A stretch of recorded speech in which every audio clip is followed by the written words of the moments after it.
بسم اللہ الرحمن الرحیم۔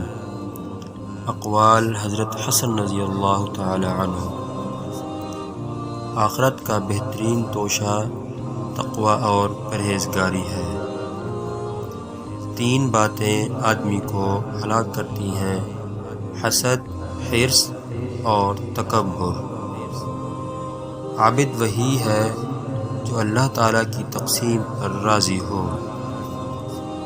حرص سے آدمی مصیبتوں میں پھنس جاتا ہے۔ مسلمان وہ ہے جو پڑوسی پر احسان کرے۔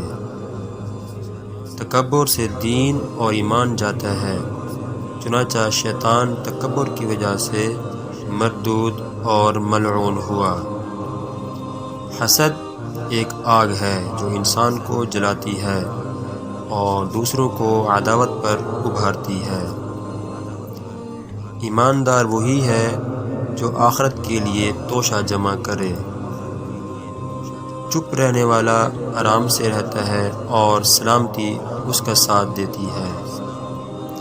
جس کے پاس عقل نہیں اس کے پاس ادب نہیں، جس کے پاس ہمت نہیں اس کے پاس کامیابی نہیں، اور جس کے پاس دین نہیں اس کے پاس حیا نہیں۔